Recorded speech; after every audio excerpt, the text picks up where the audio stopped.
were you just gonna sleep with me and then sneak out? Oh, were you? I live here. Welcome to the review. Today I'm counting down 10 failed sitcoms from the year 2006. Leave a comment below with which one of these you remember and which ones deserved more airtime.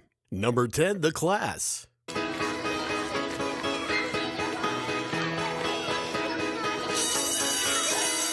Hi, is this Lena Warbler? Yes? This is Ethan Haas. Who? Ethan Haas? I was in 3rd grade with you and your sister. I don't know if you remember me. No. The Class revolves around 8 former 3rd grade classmates who reunite 20 years later when one of them hosts a party to celebrate his engagement, only to get dumped at his own celebration. From there, the group reconnects, rekindles old dynamics, and uncovers plenty of adult-like chaos. Created by Friends co-creator David Crane and directed by multicam legend James Burrows, the show came loaded with talent. Jason Ritter, Lizzie Kaplan, Jesse Tyler Ferguson, John Bernthal, and Lucy Punch, all of whom would go on to much bigger roles. With that kind of pedigree, all 3 major networks, CBS, Fox, and NBC, entered a bidding war, with CBS ultimately snagging the series. Premiering September 18, 2006 on CBS, The Class had a strong start. It beat out every show in its time slot except Deal or No Deal. Not bad for a new sitcom, but solid wasn't enough for CBS. Despite decent numbers, the series couldn't gain the momentum the network wanted, and was canceled after 19 episodes. In my opinion, the series was funny, and definitely deserved a longer run. Fans attempted a Save the Show campaign immediately after the cancellation, but much like that doomed engagement party in episode 1, it didn't end well. I mean, did I tell you our birthdays are 1 day apart? Yeah, but I gotta say, my birthday is the same day as that Son of Sam guy.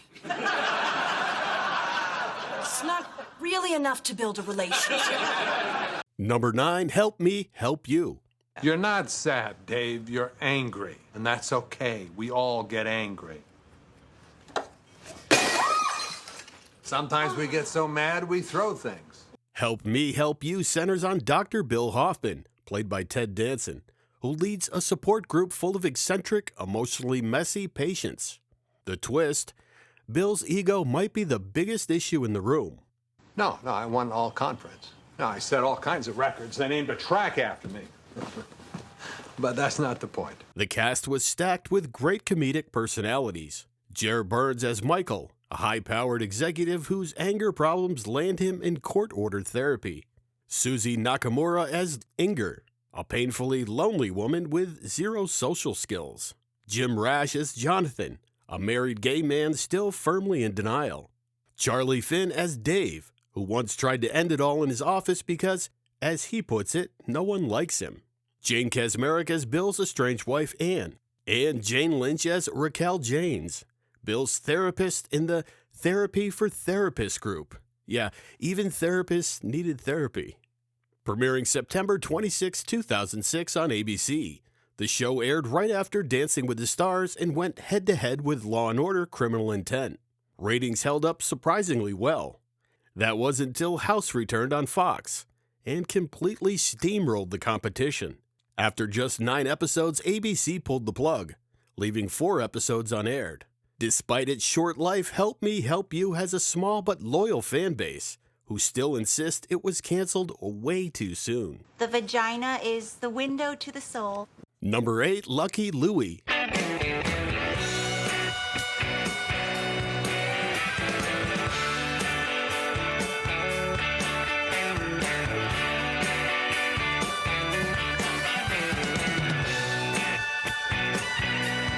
Created and produced by comedian Louis C.K.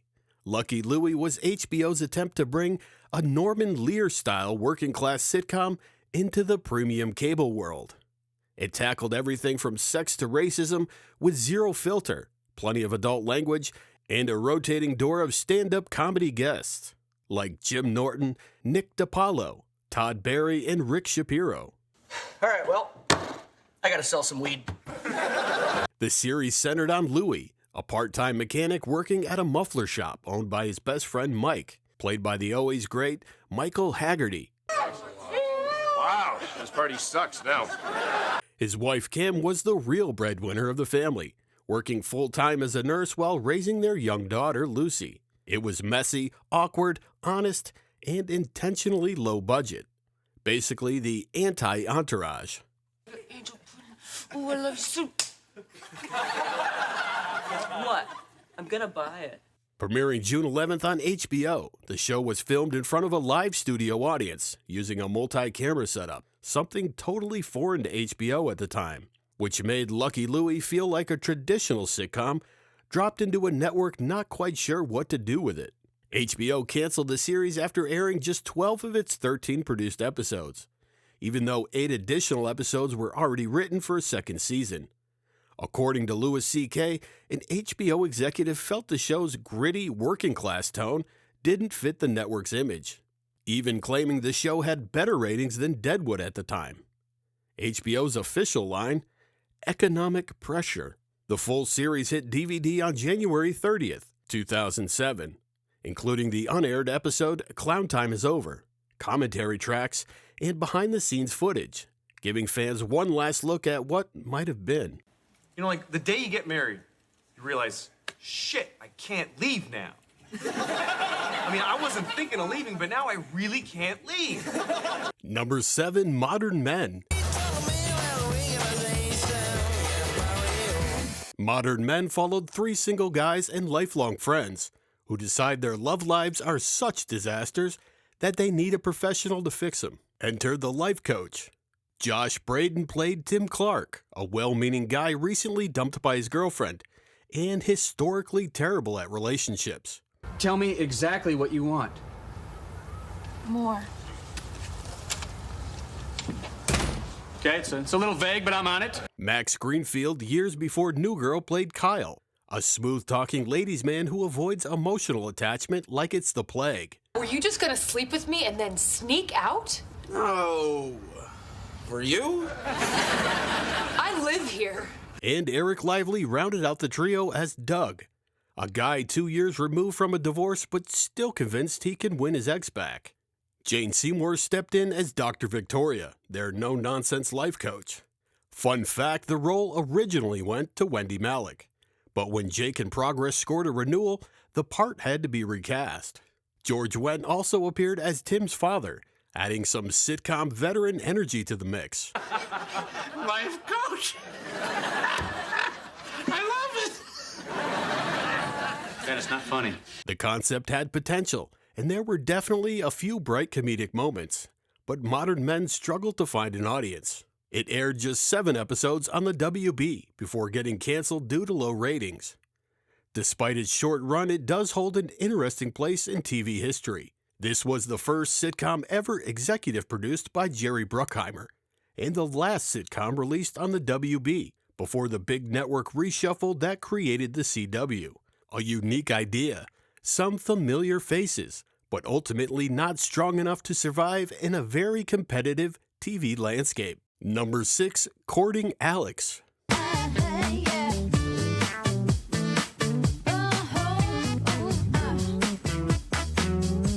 Courting Alex was loosely based on the British sitcom According to Bex, and starred Jenna Elfman as Alex Rose, a successful single attorney trying to juggle her demanding career, her overbearing father in the circus that is dating in the big city. Alex works at her father Bill's law firm, played perfectly by Dabney Coleman, who specialized in grumpy but lovable authority figures. I thought Mrs. Rose was coming. Yeah, it was a little conflict. She thought she looked fat in her dress, and I agreed. Bill desperately wants Alex to end up with Steven, a star lawyer at the firm who's head over heels for her. But Alex has other ideas. She'd rather date Scott, the charming tavern owner she meets in the pilot, much to her father's horror. Helping Alex navigate this romantic chaos are her loyal assistant Molly and her delightfully eccentric British neighbor Julian, who always has a pearl of questionable wisdom to offer. I reckon women like me because I'm charming and clever and I can unhook a bra with my toes. Courting Alex premiered January 23rd on CBS and started off surprisingly strong. Its first 6 episodes pulled in an average of 11.2 million viewers, numbers most sitcoms would kill for. Then CBS made the fateful decision to move it to Wednesdays, where the audience promptly fell off a cliff, with the show losing more than half its viewers. After airing its 8th episode, CBS pulled the plug, leaving 4 episodes unaired. A solid cast, a simple premise, and a promising start, derailed by one brutal time slot shuffle. Number 5, The Singles Table. To my ex-wife, Lexi Park, and the ass rack that she brought with her. There they are, folks. They're table 1. Table 1. Huh, whoop de frickin' do. The Singles Table had one of those this could actually work sitcom premises. 5 total strangers get stuck together at table 18, the dreaded singles table at a wedding. Table 18. It's conveniently located near the porta potties. It's good. But instead of suffering through awkward small talk and bad chicken, each of them ends up questioning their lives and making vows to turn things around. Over the course of the night, these mismatched guests become unlikely friends, and maybe something more. So we're gonna hook up? No. Yeah, okay, let's. The series starred Alicia Silverstone as Georgia, along with Connor Dublin, Jared Paul, John Cho, and Ray Seahorn. Fun fact, in the original pilot, Georgia was played by Pascal Hutton before the role was recast. NBC officially picked up the show on May 11th for a 13-episode first season. But then came the network's infamous cost-cutting spree. By November 6th, production was abruptly shut down. Only 6 of the 13 episodes were finished, leaving the rest of the season stuck in TV limbo. What makes The Singles Table stand out is that it technically never aired on television. Not even a single episode. And that's a shame because it could have been a breakout moment for John Cho. His performance in the pilot, which is floating around online somewhere, really shows what the series might have become. You can't tell Doug that I told you. I'm here at table 18. I can't afford to drop any further down the list. Please. A promising concept, a solid cast, and a cancellation before the show even had a chance to fail. Now that's rare. Number 4, Free Ride.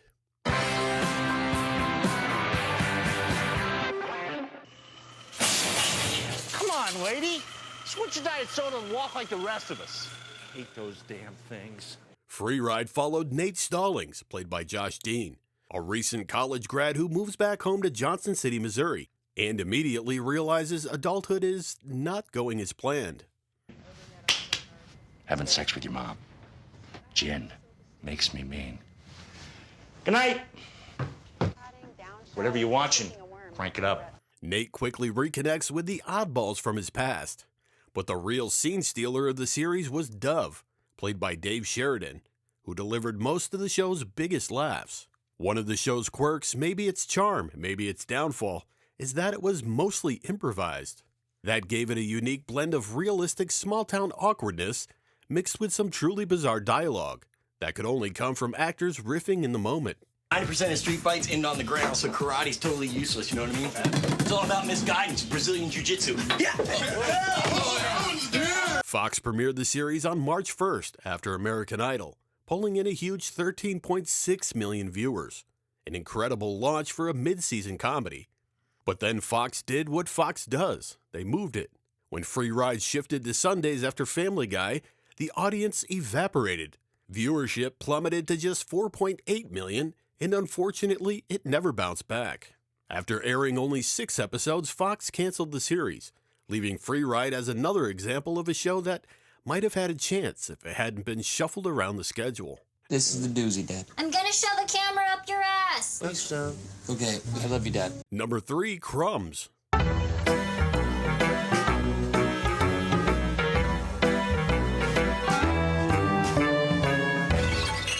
Crumbs starred Fred Savage as a closeted gay screenwriter who heads back to his hometown after learning his mother, played by the legendary Jane Curtin, is being released from a mental institution. Just thought I'd let you and your uni-browed whore know I'm getting out of this place in a couple of days. Consider this your warning. Mom? The dysfunctional family dynamic is the heart of the show, with Eddie McClintock, Maggie Lawson, Reginald Ballard, and William Devaney rounding out the cast. Most of the series takes place in the family's struggling restaurant, giving it that cozy but chaotic sitcom setting. ABC premiered the show on January 12th, scheduling it right after Dancing with the Stars, but also pitting it directly against CSI, which was a ratings powerhouse at the time. Despite pulling in around 10 million viewers per episode, Crumbs didn't meet ABC's expectations. After just 5 episodes aired, the network canceled the series, leaving 8 completed episodes unaired, and replacing it with repeats of Grey's Anatomy. In my opinion, the show had real potential. Jane Curtin in particular was a standout and gave the show a sharp comedic edge. Crumbs just wasn't given the time or support it needed to grow an audience, and it was taken off the menu far too soon. Number 2, Sons and Daughters. Why? We're here to help. Hey, Grandma, we're going to hell. Because we're Jews. Mazel tov. Created by and starring Fred Goss, Sons and Daughters followed a modern blended family, juggling everyday life while navigating their wonderfully eccentric extended relatives. Executive produced by Lorne Michaels, the show used a partially improvised format, similar to Curb Your Enthusiasm, giving the comedy a loose, natural feel. The cast was stacked with familiar faces from the era, including Gillian Vigman, Jerry Lambert, Allison Quinn, Amanda Walsh, Eden Shear, Max Gale, Greg Pitts, and Desmond Harrington.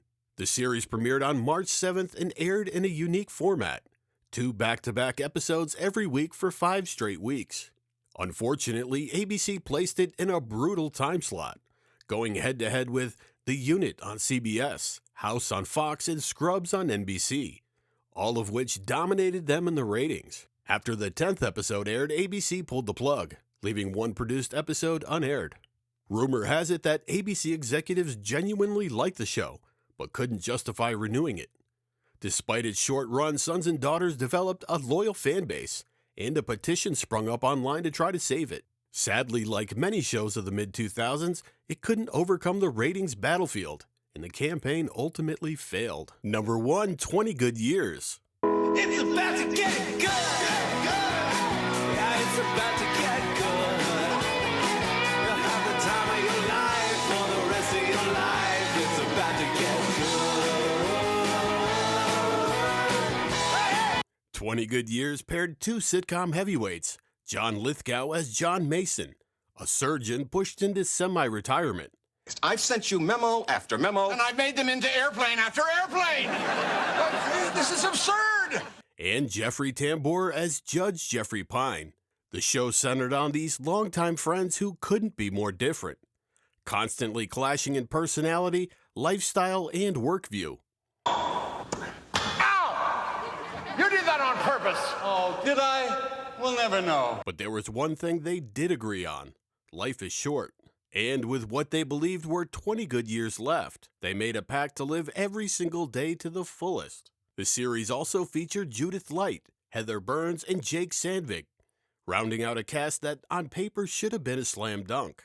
Premiering October 11th on NBC, right after the pilot episode of 30 Rock. The show struggled immediately. Ratings were weak out of the gate, and one critic even labeled it the worst sitcom ever, which definitely didn't help its chances. What kind of lame-ass birthday party is this? After only 4 episodes, NBC pulled the series entirely, leaving 9 episodes unaired. Despite a strong cast and a solid premise, 20 Good Years never found its audience. As always, thanks for watching, and if you've enjoyed this video, please subscribe for more videos just like this.